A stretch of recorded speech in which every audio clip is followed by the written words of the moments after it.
Hey everyone, welcome to biology NEET topper interview series के अंदर आज जो बच्चे मुझे ज्वाइन करने वाली है कोई आम लड़की नहीं है, फाइटर है फाइटर।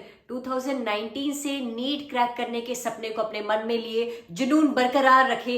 इस बार 4th अटेम्प्ट के साथ इस बच्ची ने 680 on 720 स्कोर करने के साथ अपने डॉक्टर बनने का सपना पूरा कर दिखाया है और ये प्रूव करके बताया है कि सक्सेस समय की मोहताज नहीं होती। तो let's welcome Ritika Rani, NEET 2022 AIR 768।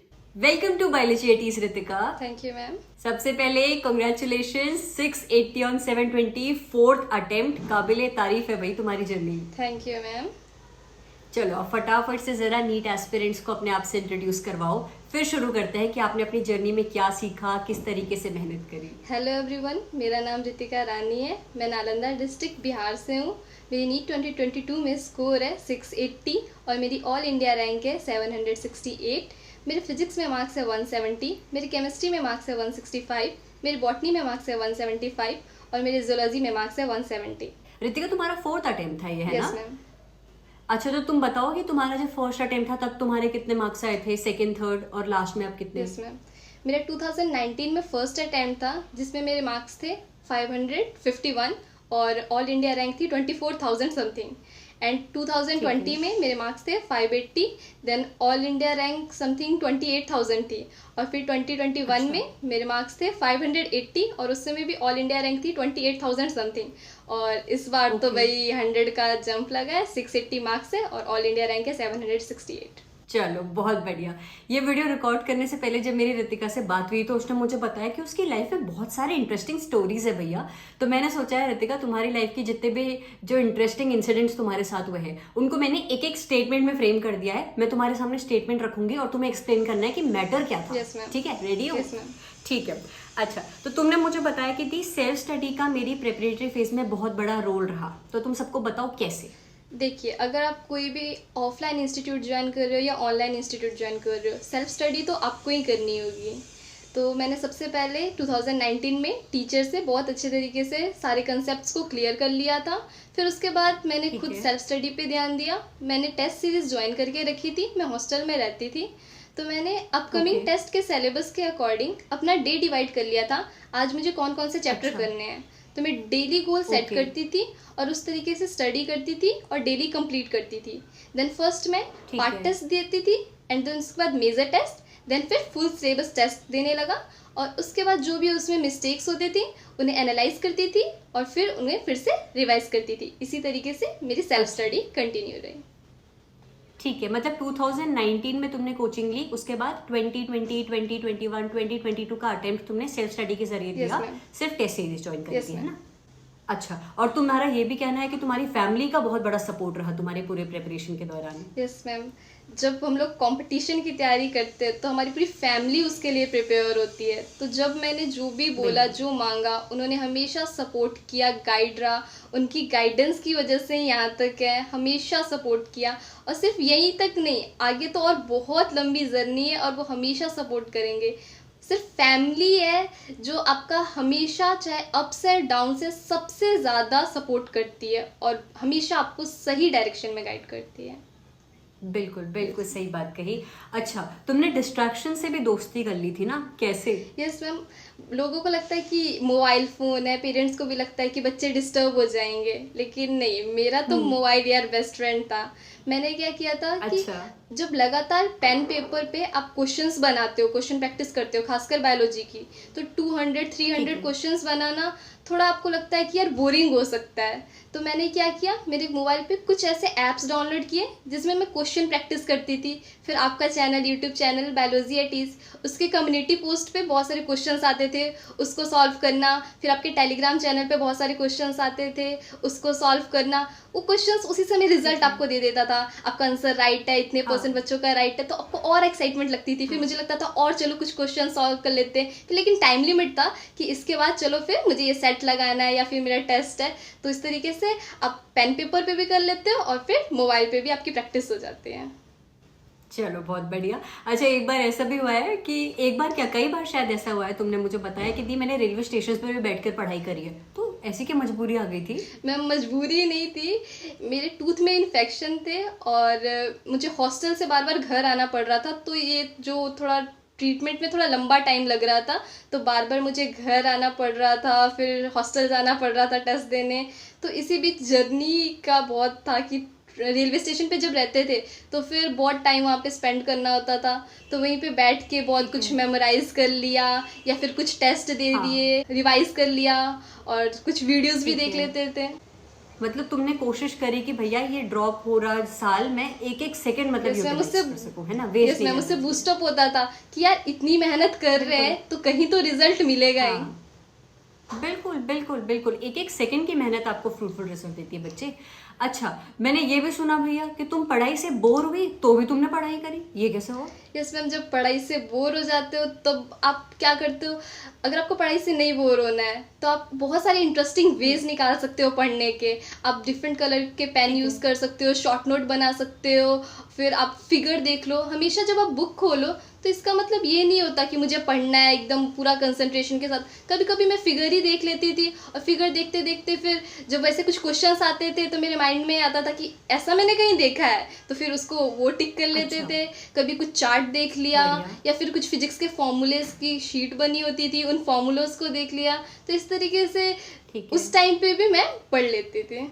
ठीक है, मतलब जब तुम बोर होती थी तो अक्सर हम लोग क्या करते हैं कि एकदम कॉपी किताब बंद करके सोचते कि नहीं यार अब मुझे नहीं पढ़ना, लेकिन तुमने कैसे किया, तुमने बस बुक खोल के रख दिया और ये सोचा कि यार रीड कर लेती हूँ, है ना, कि कुछ लर्न नहीं होगा लेकिन कुछ ना कुछ तो दिमाग में डायरेक्टली और इनडायरेक्टली जा ही रहा होगा। अच्छा, तुम्हारे एग्जाम डे की भी बहुत खतरनाक कहानी है, पैनिक हो गई थी तुम, कैसे डील किया और क्या हुआ था? यस मैम, जहाँ पे मेरी सिटी है वहाँ 2 स्कूल के सेम नेम थे, एक सिटी के अंदर था और एक सिटी के बहुत आउटसाइड में था। तो मेरा जो सेंटर था वो सिटी के बहुत आउटसाइड था, तो वहाँ चले गए थे। बट वहाँ मैनेजमेंट उतनी अच्छी नहीं थी, क्वेश्चन पेपर में डिले हो रहा था, टीचर्स नहीं थे। फिर अचानक से हाफ एन आवर के बाद बहुत ज़्यादा शोर होने लगा। उस समय मैं केमिस्ट्री का सेक्शन कर रही थी, टाइट्रेशन वाला क्वेश्चन, और 2 बार मुझसे वो सॉल्व नहीं हो पा रहा था।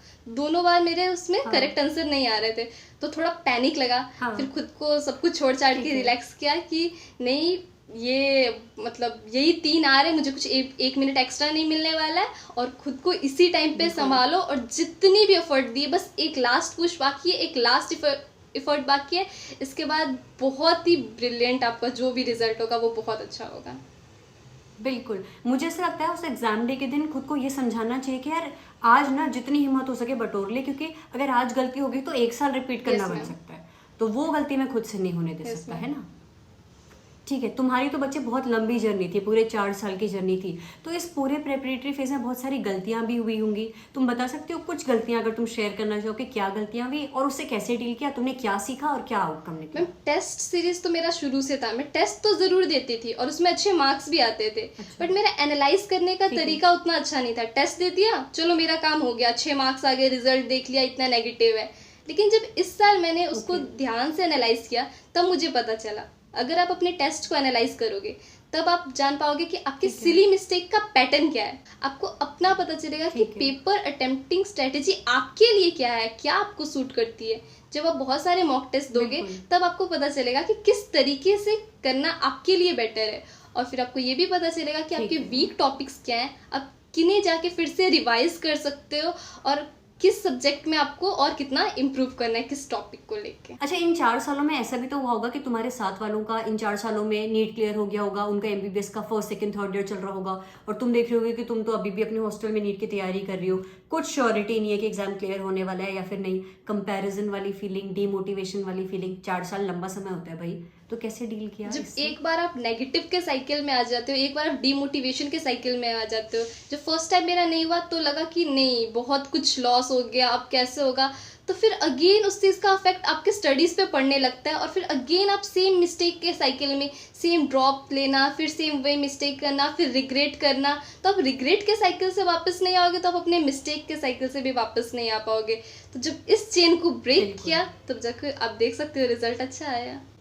ये 680 स्कोर से खुश हो या लगता है कि दी और अच्छा आ सकते थे? मैम, जब क्वेश्चन बना रहे थे और इस वर्स्ट कंडीशन में भी जब बना रहे थे तो सारे क्वेश्चन बना लिए थे और सारे लग रहा था यही तो पढ़ा था, यही तो आया, तो मेरा तो वहाँ पे थोड़ी देर के लिए अच्छा। फ्रीज हो गए थे, अरे सारा सॉल्व कर लिया, 720 आ जाएंगे क्या? तो वहाँ पे अच्छा। इन्विजिलेटर पूछे अच्छा। यार क्या हुआ, चक्कर आ रहे हैं? मैंने हाँ। बोला नहीं सर, सारा सॉल्व कर लिया। तो सर ने बोला कि कोई बात ओके। नहीं, अच्छा आपका रिजल्ट होगा। तो फिर जब अच्छा आंसर जी। की से मैच किया तो पता चला कि नहीं, कुछ मिस्टेक्स है। यूनिट 10 डायमेंशन का एक क्वेश्चन था और नॉमेनक्लेचर जो बहुत ही बेसिक अच्छा। था वो मिस्टेक हो गया था, लेकिन ठीक है। फिर कोई बात नहीं, 680 बन ओके। रहे थे और उसी में ठीक है, हम सेटिस्फाइड है और खुश भी हैं। तो सभी नीट 2023, नीट 2024 या फिर आने वाले फ्यूचर नीट एस्पिरेंट्स को आप क्या मैसेज देना चाहोगे बच्चे? मैम मेरा मैसेज यही है कि स्टडी तो आपको ही करनी है, सेल्फ स्टडी से ही आपको अचीवमेंट मिलेगी। तो मेरा है कि सबसे पहले आप अच्छे से सारे कंसेप्ट को समझो। जितना आपका कंसेप्ट क्लियर होगा उतना आपको क्वेश्चन बनाने में इजी होगा। इस बार का बायोलॉजी का पैटर्न जब आपने देखा तो उसमें एजर रीजन थे। अगर आपको कंसेप्ट क्लियर है तभी आप बता पाओगे कि वो उसका करेक्ट एक्सप्लेनेशन है या नहीं है। और फिर फॉर्मूलाज की बात ठीक है। करें, फिजिक्स में most of the question formula based थे, जिसमें सिर्फ 1 लाइन में आपका आंसर आ जाएगा, जिसमें बहुत ज़्यादा कैलकुलेशन करने की ज़रूरत नहीं है। तो आपको उसे भी मगअप करना पड़ेगा। मीन्स कंसेप्ट और ठीक है। आपको ये मगअप, दोनों को आपको अगर आप बैलेंस करके चलोगे और मॉक टेस्ट देते चलोगे तो आप बहुत बढ़िया कर सकते हो। बाकी आप खुद पे विश्वास रखोगे तो सब कुछ सही होगा। बिल्कुल। अच्छा, अगर मैं कोई स्पेशल मैसेज कहना चाहूँ जो सिर्फ ड्रॉपर स्टूडेंट्स के लिए तुम देना चाहो, क्योंकि तुम अच्छे तरीके से जानते हो ना, तुमने 4 साल की जर्नी देखी है प्रिपरेशन की, तो ड्रॉपर स्टूडेंट्स जो है उनसे तुम क्या कहना चाहोगे? देखो, सबकी अपनी अपनी लाइफ होती है, सबकी अपनी जर्नी होती है और आप खुद में ही इतने यूनिक हो। दूसरों से मत कंपेयर करो। अगर कंपेयर सच में करना है खुद से करो। आप क्या थे, आप क्या हो और आप क्या बन जाओगे। इसलिए आप अगर खुद पे भरोसा रखो, क्योंकि आप यूनिक हो, ये आपकी जर्नी है। बिल्कुल बिल्कुल, beautiful. All the very best तुम्हारी एमबीबीएस Thank की you, जर्नी ma'am. के लिए बच्चे। थैंक यू सो मच इस वीडियो में मुझे ज्वाइन करने के Thank लिए। you, मुझे ma'am. पक्का भरोसा है तुम्हारी कहीं भी किसी ना किसी बात से ना किसी बच्चे को वो उम्मीद जरूर मिलेगी कि इस बच्चे ने कर दिया था तो मैं भी नीट क्रैक जरूर कर सकता हूँ। यस मैम, आपकी वीडियो से भी मोटिवेशन मिलती है और आप जो हमेशा हमें सपोर्ट Thank करते you. हो वो भी बहुत अच्छा होता है। लगता है कि कोई आपका है बड़ा, सच में लगता है कि कोई दी है जो आपकी हेल्प कर रही है। Thank you Biology at Ease and thank you ma'am. Thank you so much बच्चे। चलो, thank you so much everyone for watching this video, and if you like this video make sure you hit the like button and subscribe to our channel for the upcoming videos. Thank you everyone. Thank you.